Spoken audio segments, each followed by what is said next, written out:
Revenue जो है अपने ही काम को क्वेश्चन करके दोबारा से डिमार्केशन जो है इन नालियों की कर रहे हैं।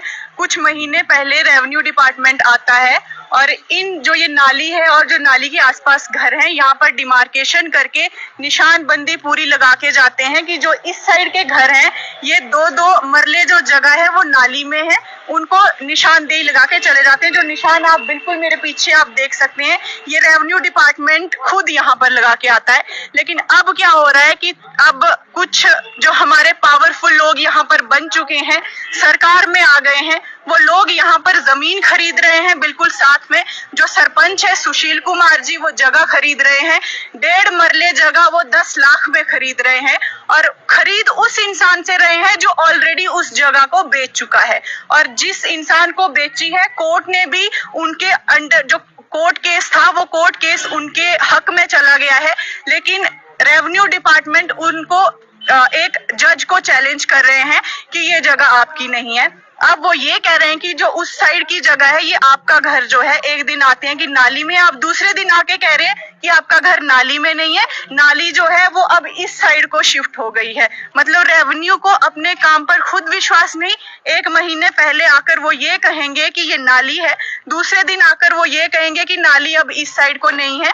रेवेन्यू डिपार्टमेंट को एक ही चीज बोलना चाहूंगी कि किसी के भी दबाव में आकर आप कोई काम ना करें, आप गरीब जनता को इस तरह से हरास ना करें। अगर आपको नालियां दिख रही हैं तो पूरे आप बनी की डिमार्केशन करिए और उसके ऊपर काम करिए। आप किसी पर्टिकुलर इंसान को टारगेट करके किसी के दबाव में आकर, चाहे वो एमएलए हो या एमएलए का राइट हैंड या लेफ्ट हैंड जो भी हो, आप किसी के भी दबाव में आकर आप काम मत करिए। आप लोगों के हित के लिए यहाँ पर बैठे हो और लोगों के लिए काम करिए। आपको किसी के भी प्रेशर में आकर कुछ भी करने की जरूरत नहीं है। मैं तहसीलदार साहब को, मैं एसडीएम साहब को, डीसी साहब से भी रिक्वेस्ट करना चाहूंगी कि पूरे मामले की छानबीन करिए और लोगों को ऐसे हरास करने मत दीजिए। और जिस तरह के ये जो पावर में लोग आज आकर लोगों को इस तरह से हरास कर रहे हैं, आज हर जगह से इनकी कंप्लेंट्स आ रही हैं।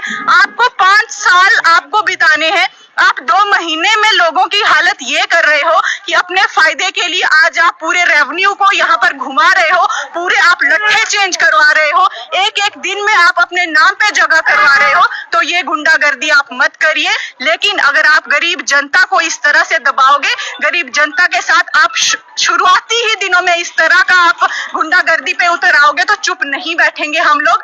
आपको मैं ओपन चैलेंज करती हूँ कि अगर आप में दम है तो आप 1 इंच भी यहाँ से इनको हिला के दिखाइए, आपको मैं मान जाऊंगी। आप करके दिखाइए ये चीज। तो आपसे रिक्वेस्ट है कि अगर लोगों ने आपको चुना है तो लोगों के हित में आप आकर काम करिए, ना कि लोगों को डराकर, लोगों को धमकाकर। आप इस तरह से डिपार्टमेंट का यूज करके रेवेन्यू को चीजें उनको प्रेशराइज करके आप रातों रात कागज बना रहे हो, और वो भी वो कागज जो उनके नाम पर है ही नहीं, जो जमीन उनके नाम पर है ही नहीं। आप कैसे वो कागज अपने नाम पर करवा रहे हो और लोगों को हरास करवा रहे हो?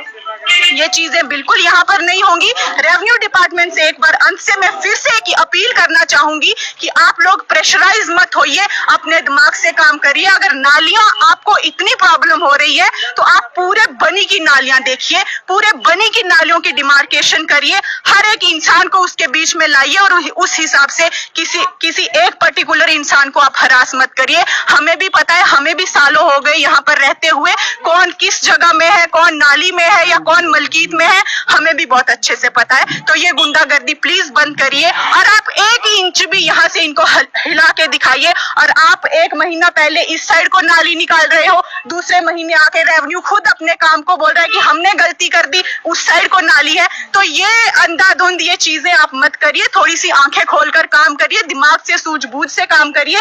ये चीजें आपको शोभा नहीं देती और लोगों को हरास करना आपको शोभा नहीं देता। आप सबसे पहले जो 33 फुट जो नाली होती है, अगर आपको पूरी करनी है तो आप पहले उसको पूरा करिए कि कहां पर है, किस साइड को है। आपको खुद ही नहीं पता तो आप किसकी बातों में आकर किस तरह से किसी को आप ऐसे परेशान कर सकते हो? तो आपसे आखिरी बार इतना ही कहना चाहूंगी, थोड़ा सा सूझबूझ से काम करिए और लोगों को परेशान मत करिए। हम चुप नहीं